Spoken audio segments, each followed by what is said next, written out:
Sometimes you can be very sick and you sign up to take part in an experiment to get a new drug that could potentially help with that illness. Even if you sign up for this drug and you get accepted, there is also a possibility that you will not get this drug.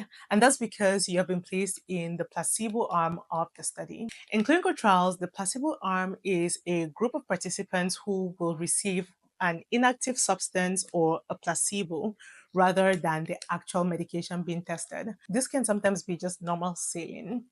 And the reason why this happens is it helps researchers compare the effects of the real treatment against no treatment in order to ensure that the drug really is effective and genuinely works. As the participant or as the patient, you will not know whether you're taking the real medication or not. And sometimes even the doctors and the nurses giving you this medication will not know what they're giving to you. And the reason for this is to prevent any sort of bias.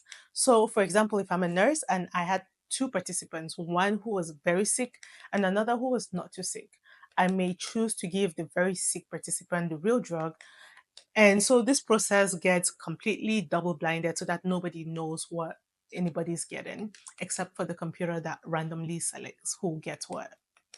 But just because you're not getting the experimental drug doesn't mean you're still not getting treatment. You still will get standard medical care and monitoring, just not the new drug that may potentially improve your health. Is this right? I don't know, but it's the way the science works. And so understanding that you may unintentionally fall within this placebo arm should help you make a more informed decision about whether or not you want to take part in a clinical trial. Stay healthy.